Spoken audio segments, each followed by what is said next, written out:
I'm gonna bully you. I'm gonna drop you on your head, and then I'm gonna wrap my arms around your neck, and I'm gonna squeeze. I'm gonna squeeze with everything I have until the last bit of hustle, loyalty, and respect has left your body. Until there's only one way out. Until I force you to do the one thing that you said you'd never do.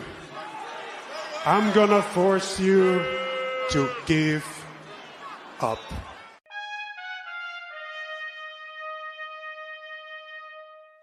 And now Gunther with a dinosaur-like drop kick to Cena into the corner.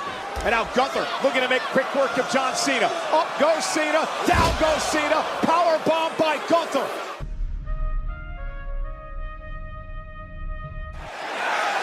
Gunther's up in position for the AA. Cena hits the AA for the win. Center of the ring. Gunther kicks out at 2.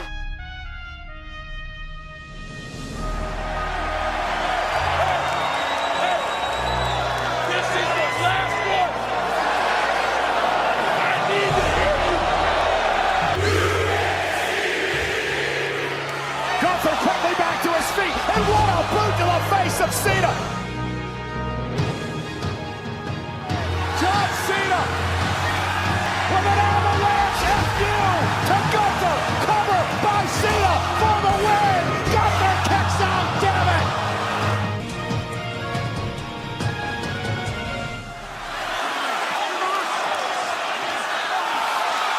John Cena has tapped out.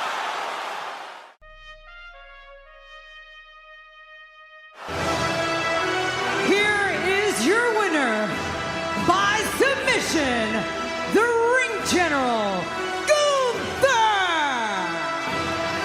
Ladies and gentlemen, tonight, professional wrestling destroyed sports entertainment.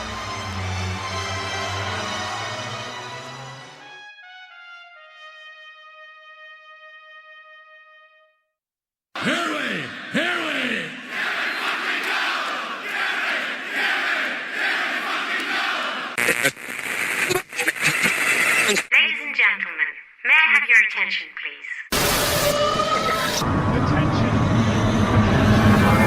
Attention. Do I have everybody's attention now? Burn it down! This is the In My House Pro Wrestling Podcast. Finally, The Rock has come back home. Scotty Villa brings you your new favorite pro wrestling podcast. There is nothing you could do that is more dangerous than wrestling CM Punk. He's got the latest in covering all of the major promotions in professional wrestling. Austin 316 says I just whipped your ass. Breaking news and hot topics, he's covering everything from Monday night till Sunday night's main event. I'm the hottest thing in professional wrestling. I'm Dr. Britt Baker. And we never forget to go old school. I was rowdy before rowdy was cool. From the golden era. The irresistible force meeting the immovable object. To the attitude era. And if you're not down with that, then he's got 2 words for you. To the revolution. It's about the 14 years it took me to go from undesirable to un-goddamn deniable. And everything in between. Super kick, hot tag! This is your pro wrestling podcast. This is In My House. Give me a hell yeah. Welcome to my house, baby. Welcome everyone to the In My House Pro Wrestling Podcast. Scotty Villa, Monday Night Mike, UK Tom, fellas. Time to talk some pro wrestling. How's everyone doing today? I almost gave up. Whoa. But I ain't a bitch. Hunter booked it different for me, y'all. Old Trips did the booking right for Monday Night Mike. Oh, fucking awesome. Ooh, yeah, as you can tell, like everyone else, we're most likely going to be talking about John Cena's final match in World Wrestling Entertainment. Saturday night's main event was last weekend. Actually, it was on Saturday. And do you want to talk about the other matches before we get into this? Yeah, of course. It's going to be a lot of talking about John Cena, the greatest professional wrestler of all time. Better save that for the end. Fans everywhere love John. Yeah. I'm sure they do. Wrestlers everywhere love John. Sports teams. The outpouring was incredible. The love of John Cena. Except for Scotty Villa. I mean, bye, bitch. Fuck off my TV. He'll be back on your TV at some point. Oh, I imagine we'll see him within January, somewhere in January. So, yeah, he's kicking off the first Monday Night Raw. yeah. Tom, I want to throw it to you because we did get 3 other matches to before we got the John Cena match. We got 3 other matches on Saturday night's main event. It started off with Cody Rhodes versus Oba Femi. Oba from NXT, Cody from the greatest of all time category. Who? What? Who said that? Your thoughts on seeing Cody versus Oba Femi 1-on-1 in the ring on Saturday night's main event? I thought it was cool. I thought the match was shit. And this is the match where the booking made me angry, not John Cena and Gunther. I don't in an era where they're desperate for new stars. Why did they not just Kevin Owens this motherfucker? Kevin Owens came up, beat the shit out of John Cena and got immediately over. Oba Femi should have done that to Cody. It wouldn't have hurt Cody. Wouldn't have hurt him. I disagree. I do think that hurts Cody. You seen the size of Oba Femi? Sure. But, I mean, wrestling's fake. I don't know if you knew that.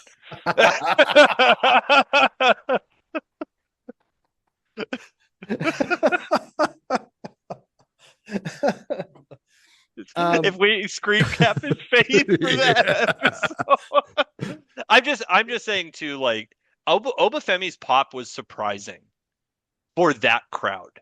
I wasn't expecting such a loud reaction for Oba Femi, which does tell me, okay, people are watching both your products. Oba Femi, I think, is going to be a star. Definitely was not going to be beating Cody here. I think no contest was the smartest route. I think the thing we really need to talk about, guys, is Drew McIntyre. Yes, sir. Drew McIntyre has to beat Cody for this title. It's not going to happen. It's wild to me because you're right, and I know you're right, but Jesus Christ. What heat does Cody have going on if it's just like every bad guy who steps up gets put down? I'm sick of it. No champion has heat right now. You got to change somewhere. Why not here? Why not with Drew McIntyre? Except when he got put on his ass by Oba Femi, and I was like, ooh, Drew, this isn't helping you either. It's on par with everything. yeah, this is about how your career is going. So I kind of agree with both of you. It technically on paper, it shouldn't hurt Cody to lose to a guy like Oba Femi, but right now with the situation they're in, he just lost at Survivor Series with that team, and then he didn't take the pin.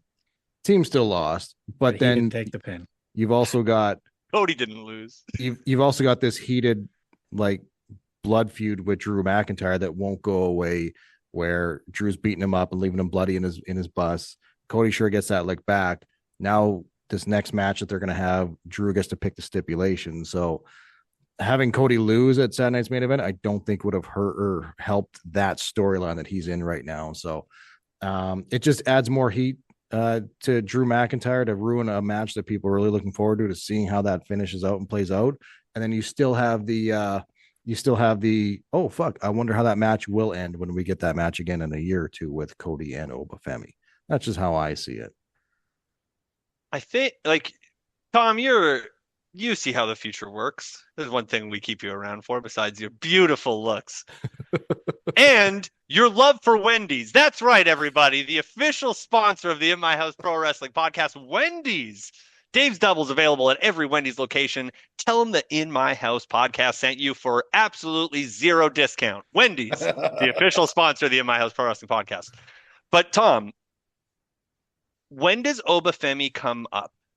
When is the right moment for Obafemi to come to the main roster?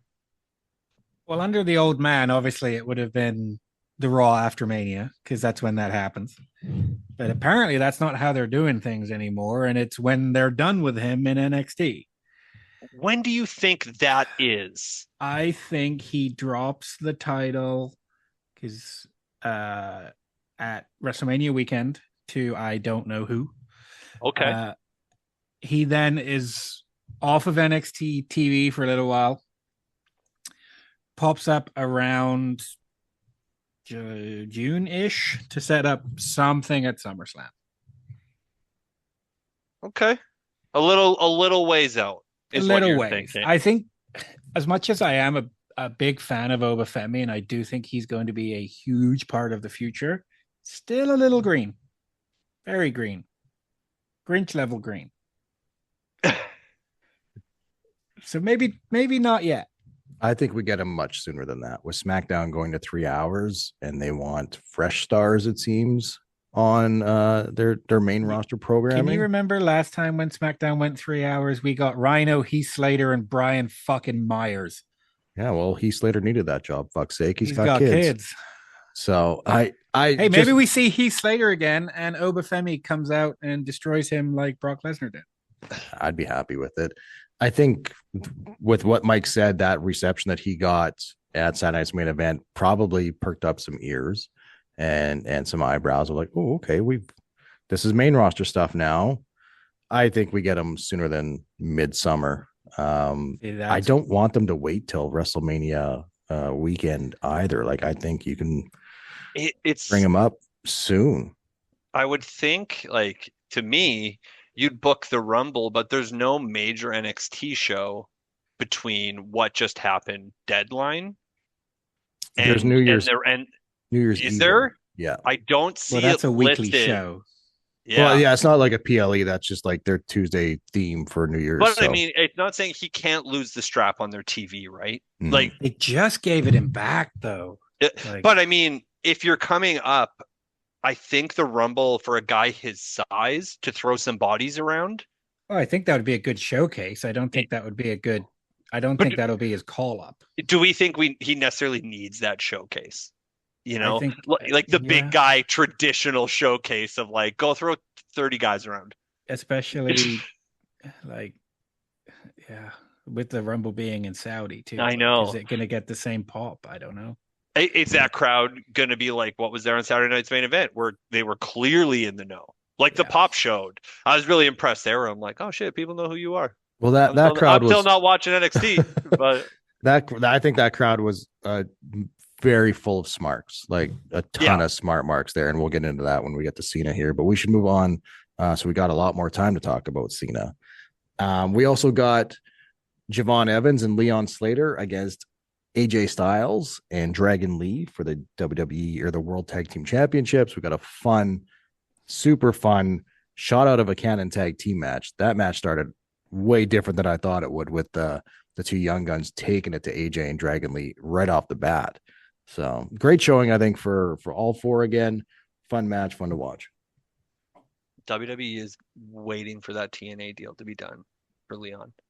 They're after that match. There's no way they are going, oh, we're signing you. He is getting fucking signed by the WWE. Big time. 100%. Yeah, it's what a fucking talent. And like maybe that kind of excitement you need right now. You bring in Leon Slater, you team him up with Javon Evans for a bit. You've got a new version of the Hardy Boys right there immediately. And they should rebook that match, give them 20 minutes. Because they had longer, but it got cut. But it was still great with what they had.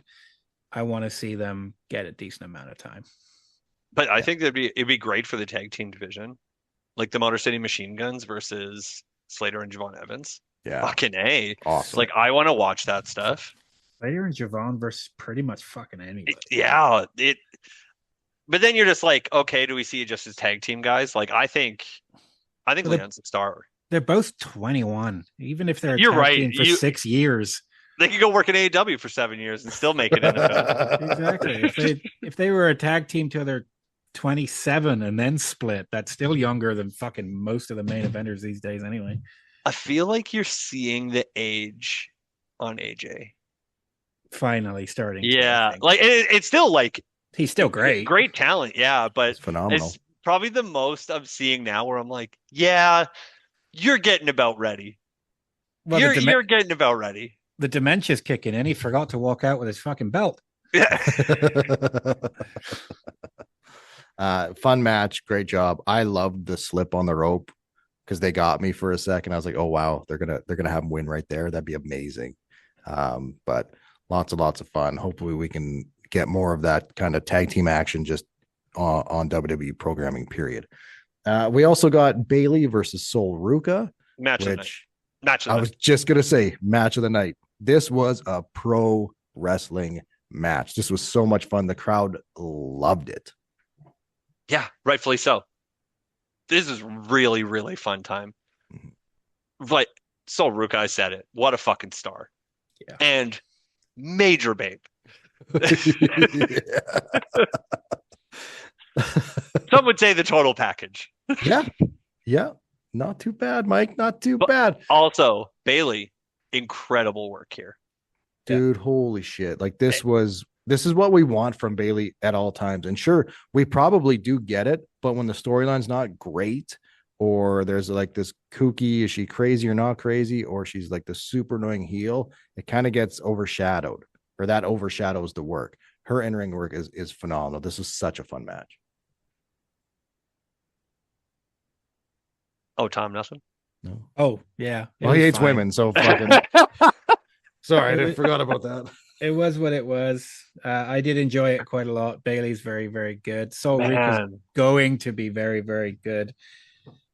A little green. There are other people on NXT that I perhaps would have put in the spot, but I understand why Sol Ruka was there, especially to hit that finish, like we were saying last week. For sure.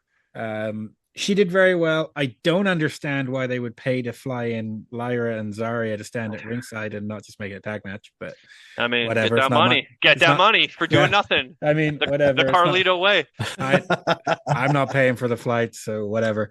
But I think you have to move up Sol Ruka. I get what you're saying. There's probably better hands in NXT, like longevity wise, but the way Sol Ruka wrestles is really good for the younger right now. Yeah. Right. And it's just like that cartwheel top rope, like DDT spot.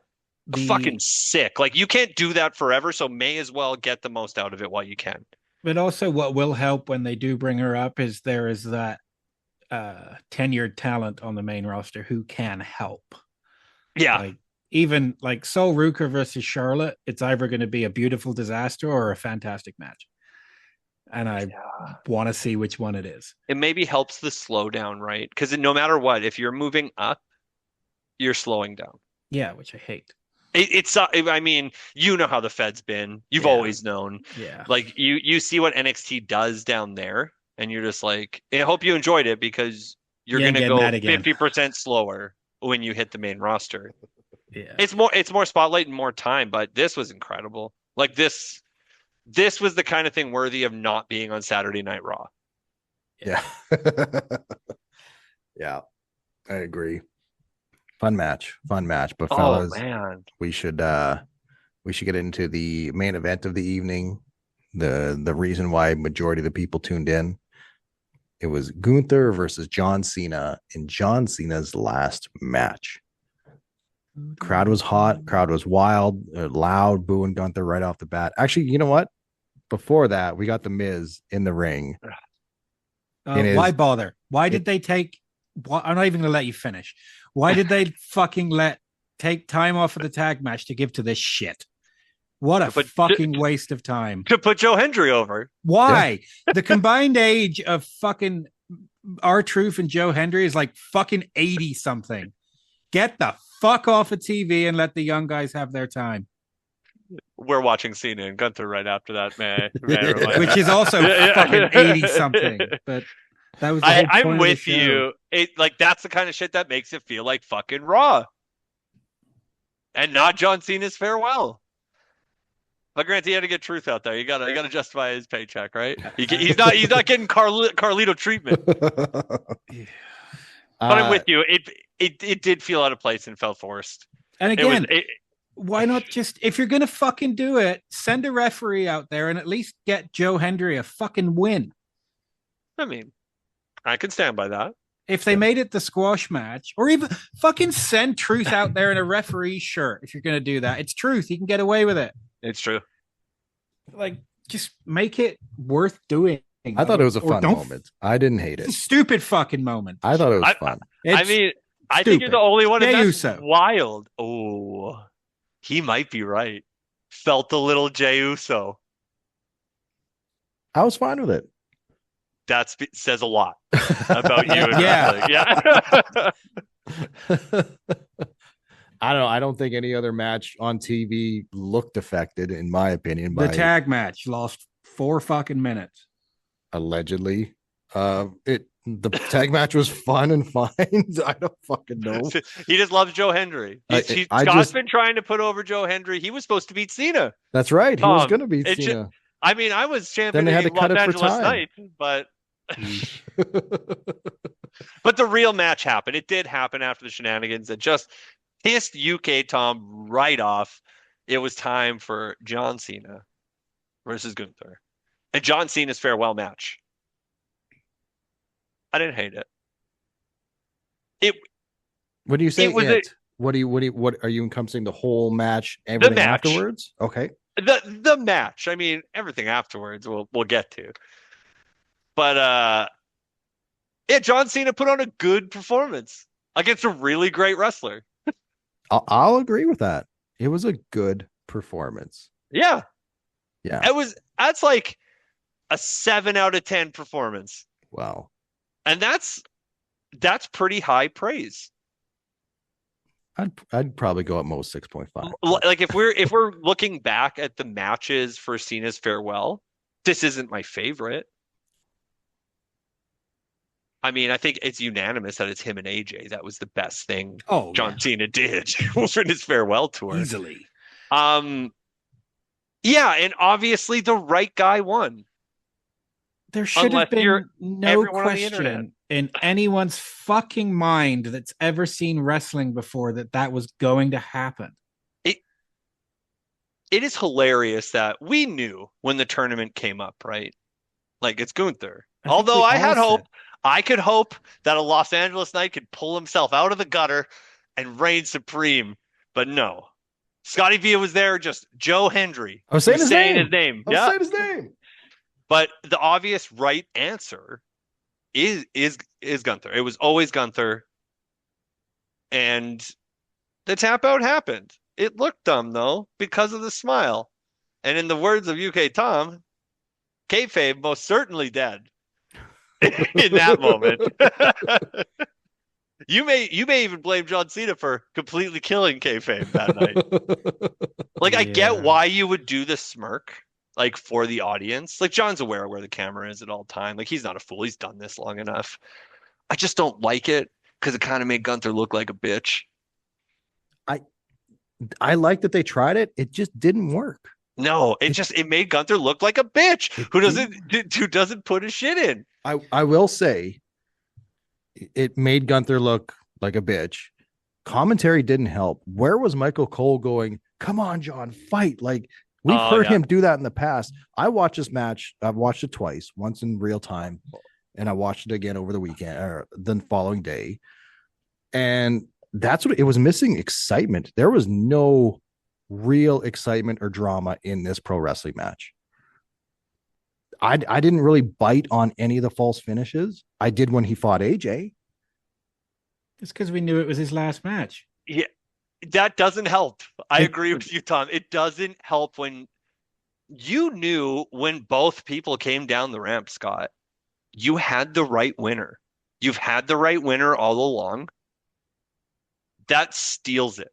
There was not even a bit of me. Like, we could talk all we want. Like, maybe the Fed will do it. Like, maybe they'll let John get the win. John didn't want the win. The Fed quite literally did this time what John wanted. And he said, he's like, let's do it like the past did it. There's been times in wrestling over the last couple years where false finishes have gotten me when we full blown well knew that, oh, this guy's going to win, and they didn't do it. Mike, it's your greatest moment of all time when Roman beat Cody. But it's not the end of someone's career, right? I mean, that's what I think it hurts, like that kind of argument, because you're right. That is my favorite moment of all then that tells me that neither one of these guys are really that great at pro wrestling if they can't get us to bite on a false finish. They didn't do it. They didn't do the job. They did a bad job.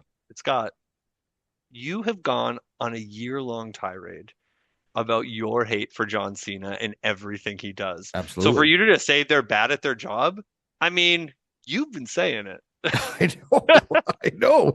When I watched it back the second time, I was like, God damn it, John, shut up. I think it's okay to expect that this is the kind of John Cena you're getting and the expected finish. It's all getting down there to see him put the shoes in the middle of the ring. Jorts should have came off saying that right now. How serious are you about it? Get those jorts off. But that's the moment they only wanted. In between the entrance and the end of the match, fuck, they couldn't care less. Tom, your thoughts on Tom, what's your thoughts on like the overall match and the end of John Cena?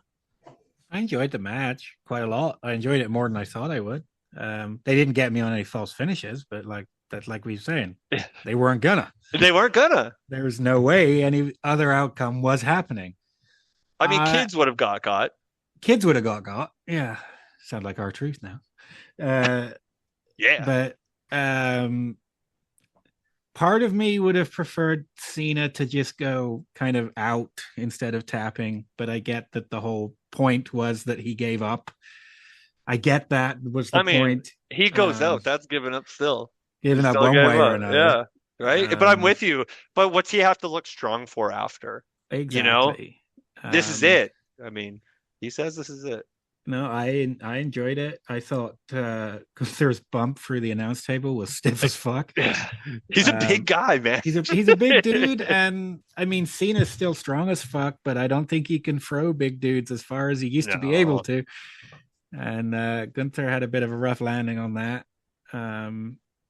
It was fine. I enjoyed it quite a bit. Isn't that a problem? Isn't that bad though? What? That's awful. What? The greatest of all time, his retirement was fine.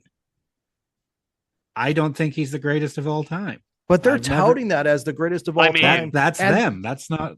But I'm encompassing the whole night now. The greatest of all time is just a match with Gunther that was fine, and then you get a little video package and the crowd chanting "fuck you," Triple H to the booker, not Gunther. Yeah, to Booker, the booker of the show. Yeah, I think this whole night was ruined with all of that shit. Oh, I thought it was fucking hilarious. Like in the history of wrestling, are people going to be going back to be like to watch it like they watched Ric Flair's last match in WWE, where it's really emotional, but not his last match though. Well, that's outside of WWE. That's why I said WWE. His last match, people still talk about that moment. They talk about the night after. They talked about the emotion. John Cena had a fine match. The smart marks in the crowd booed the booker and the booking decision, not the heat on Gunther. Sure, they got that back on Monday night. Oh, but yeah. In that moment, they weren't booing, "Oh, Gunther, you bad guy, you foreign fuck." They were booing, "Whoa. Oh, you booked this wrong, and I didn't want this to happen." And so they're going to boo the booker. It's ridiculous. It ruined the night. I think the whole night as a whole was great until that segment started, that match started, and then it's a massive failure. It's a massive failure. I thought the match was good. It was as good as we were going to get from current day Cena. Hey, guys, wake the fuck up. What podcast have you been on? This is exactly how this is going to go. We've been talking about it. We've been saying. Oh, we've been right the whole fucking time. We don't say fuck the booker. I like to think we have smark tendencies Oh, sometimes. absolutely, we do. I mean, UK Tom Absolutely. lifted his eyebrows in a sly way when I said that. But I'm with you. It's so fucking bizarre that boo Triple H. Motherfucker, it's John Cena. John Cena said, I want to bury Gunther. They would have. They would have. If John really wanted to win, he would have won. John still has a part of that business in him where he's like, this is what you're supposed to do. You're supposed to go out on your back. Like, that still existed. Also, all you need to do now to ensure this stays right, Gunther has to kill everyone. Everyone. It doesn't matter who you are, murdered. Murdered by just anyone comes his way, murdered. Lay this on thick.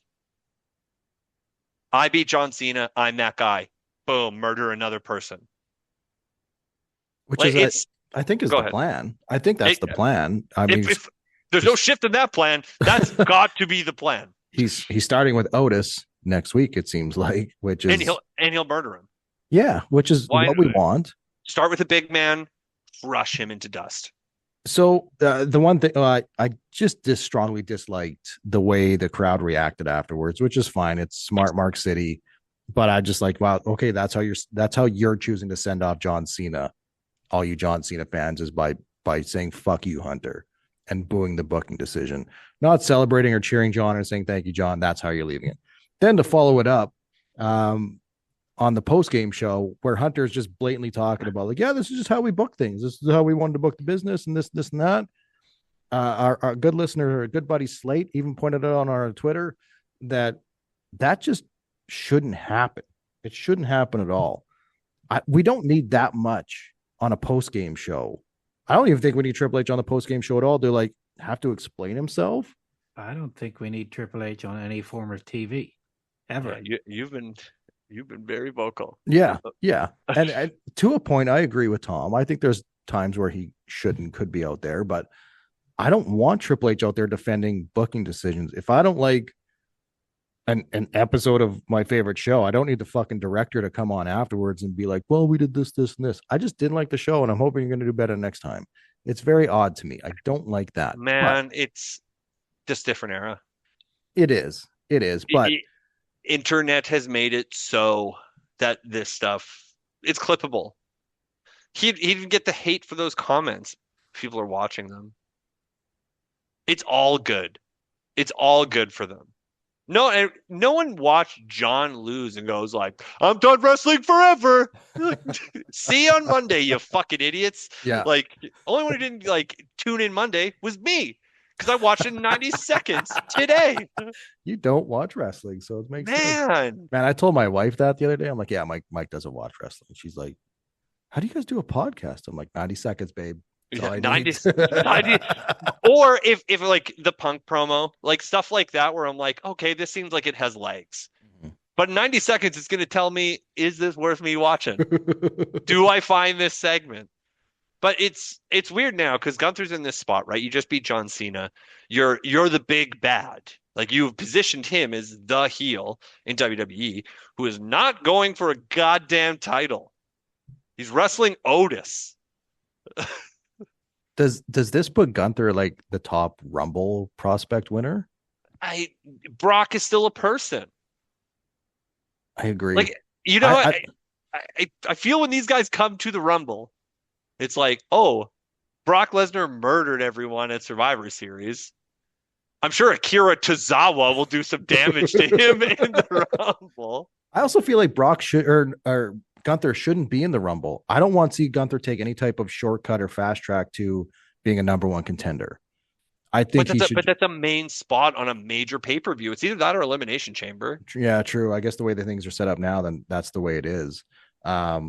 But I like the old school way of going all the way through it and getting her done kind of thing, right? As a monster heel, like he's not going to take that shortcut, but at the same time, he could be that monster in the Rumble that eliminates Drew McIntyre and Obafemi and all these big guys because nothing's going to stop him from getting to that championship. So Well, I just don't know how, like, the landscape is always like, it's constantly changing. So like Drew and Cody seems to be a program they're very invested in, which cool. Drew will maybe lose it a big one again. So whatever. It's a shame nobody else is invested in that. And then Punk and Braun seem to be that program they're interested in. So you have two heels chasing the most loved baby faces in the company. Do you think they're actually interested in Punk versus Braun, or they just want to get to Netflix anniversary? I think there's a little of both. I think they want to see what Braun's like in a main event spot like that. I think Braun's also been doing really great on the mic. Yeah. Which is enforcing that part of it, right? Mm-hmm. Agreed. It's weird because like I don't see Braun beating Punk. Like I see Drew beating Cody. I do. But I don't see Braun Breaker beating Punk. I think we get Gunther at number 1 in the Rumble, and eventually Lesnar comes out and they do that double elimination thing. Therefore, Gunther, Lesnar, Mania. That's, I mean, a perfect thing too. It's like, oh, you beat John? So did I.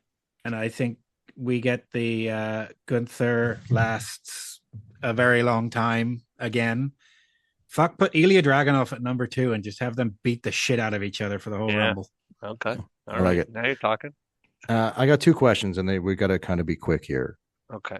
1, overall grade for John Cena's final year. Final year? Yeah, it's his final year. It's just ended.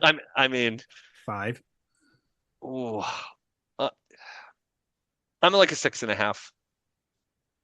I'm with Tom, actually. It's a 5. I mean, it sucks that it has like the biggest roast spot with that heel turn, like the heel run. That's part of it, though, right? But the second he got back to Fruity Pebbles, things were going. Like we were off to the races. My other question is I feel like a lot of people have been a little bit disappointed and let down with the final night of John Cena, and the retirement tour didn't go great at all. Do you think this has any impact on someone like Chris Jericho, who is scheduled to be a free agent, and all the rumors are that they're planning a big retirement year run for Jericho and the Fed? No, money talks. The checks are the same whether the fans are happy or not. Jericho won't give a fuck. You're right. And also, I think Jericho's probably a more creative mind than John Cena. I think the old man told John, this is what's happening. And John said, sir, yes, sir. I think Chris Jericho likes to ask questions. But I also think, like Chris Jericho, if he comes to the Fed, it's lined up nicely to end it with Kevin Owens. I think he's coming back to work Kevin Owens as his final opponent. I do. I really do. Also, Chris Jericho as a heel or a babyface won't be an experiment like Cena was. You're right. The guy can play both parts. You're 100% right. Agreed. I like it. Do you think John Cena goes into the Hall of Fame this year? No, he goes in 2027 when they need a name for Saudi. Does he go in by himself? What do you mean? No, you still do a class. You still have to do it. You're not like Hogan went in with a class. They'll never do an Andre the Giant again, and nor should they. Yeah, no. I mean, but they treated John like truly the greatest to ever do it. They called him the greatest of all time for the last couple of years. And you know what? He is. I've been lying the whole time. John Cena's farewell tour is a 10 out of 10. This is the perfect year of wrestling. Fuck all the haters. Fuck Triple H.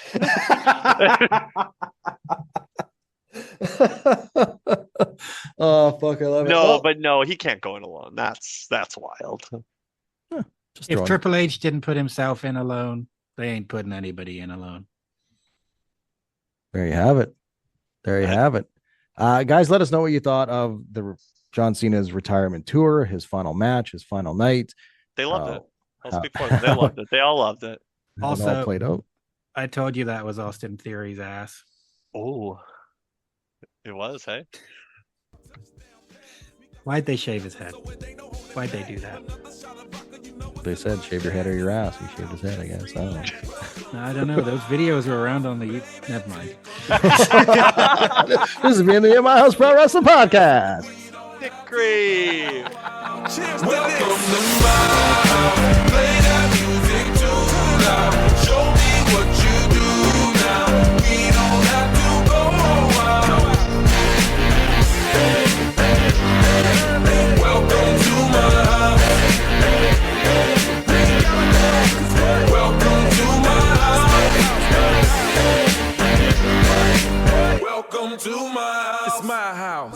wowie!